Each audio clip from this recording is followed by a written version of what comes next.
সালাউদ্দিন লাবলু এটির পরিচালক ছিলেন, নির্দেশনা দিলেন সালাউদ্দিন লাবলু, আমি লিখতাম। অসম্ভব জনপ্রিয় একটা নাটক ছিল। ববি এবং আমাদের বন্যা মির্জা, তারা দুই বোন ছিল, ভীষণভাবে জমতো নাটকটা। আপনারা এখনো রিলে অজস্র রিল দেখতে পারবেন এই নাটকে। তা আমি ববির এই সাফল্যে, ছবির সাফল্য আগে যে ও এই পর্যন্ত এসেছে, আমি ভীষণ গর্ববোধ করছি। ধন্যবাদ ববি, তুমি তোমার প্রচেষ্টা চালু রেখেছো।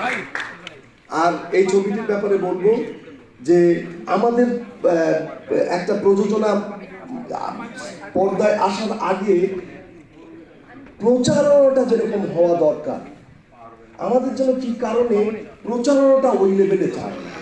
আপনি যদি আমাদের পাশের দেশে বা অন্য যে কোনো জায়গায় প্রচারণার বিষয়টা দেখেন, তারা কিন্তু বিশেষভাবে এটা ব্যবস্থা নেয়।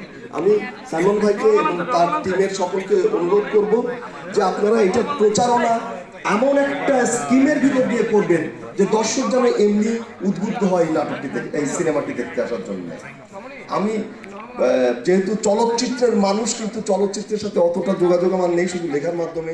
আমি প্রথম লিখেছিলাম, আপনারা জানেন বোধহয়, মেঘলা আকাশ, এরপরে মোল্লাবাড়ির বউ, বাপজানের বায়োস্কোপ, এই সমস্ত সিনেমা লেখার ভিতর দিয়ে আমার আসলে ডিসিতে অত আশাও হয় না। কিন্তু সাইমন তারিক ভাইকে অসংখ্য ধন্যবাদ যে আমাকে এখানে আমন্ত্রণ জানানো হয়েছে।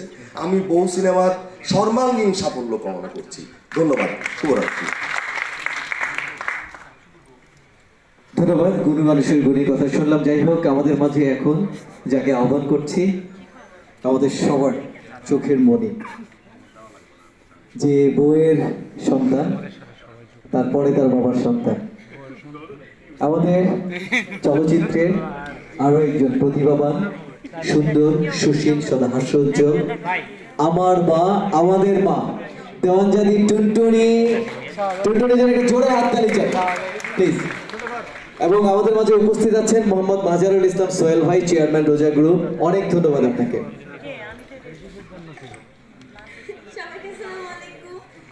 আপনাদেরকে অনেকদিন পরে দেখে আমার সত্যি খুবই ভালো লাগছে। মানে আমি এত গর্ববোধ করছি যে আমার সন্তানরা এত এগিয়ে গিয়েছে, আলহামদুলিল্লাহ।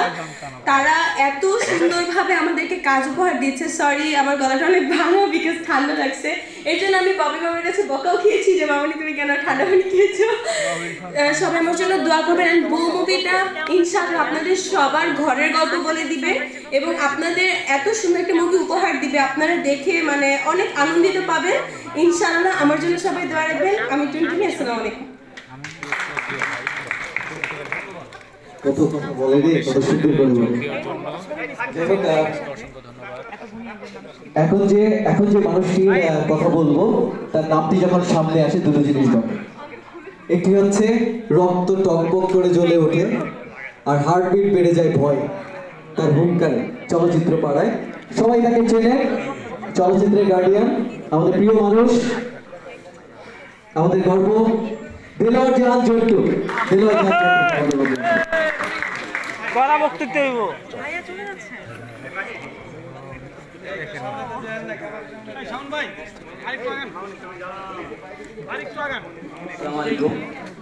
অনেকের নাম এতগুলো বলতে অনেক টাইম লেগে যাবে, সবাইকে একসঙ্গে বলে আপনার শুভেচ্ছা নিই। তো এখানে একের পর একজন আছে, ভাষণ দিচ্ছে, এন্টারটেইন নেই,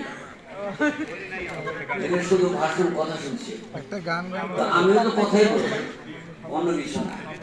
তবে সাইমন তারেক বউ নামে ছবি আরম্ভ করেছে, তো এটা আমি খুব রাগ, খুবই রাগ। এই জন্য আমি একটি গল্প লিখেছিলাম, ছবির গান রেকর্ডিং করেছি, ছবিটির নাম রেখেছিলাম বউ। আহা, চলে গেল। তো আমি তো সাইমন তারেককে বলবো না যে তুই অন্যটা রাখ, আমি এটা রাখি। তো বউয়ের টাকাতে আমি নাম রাখলাম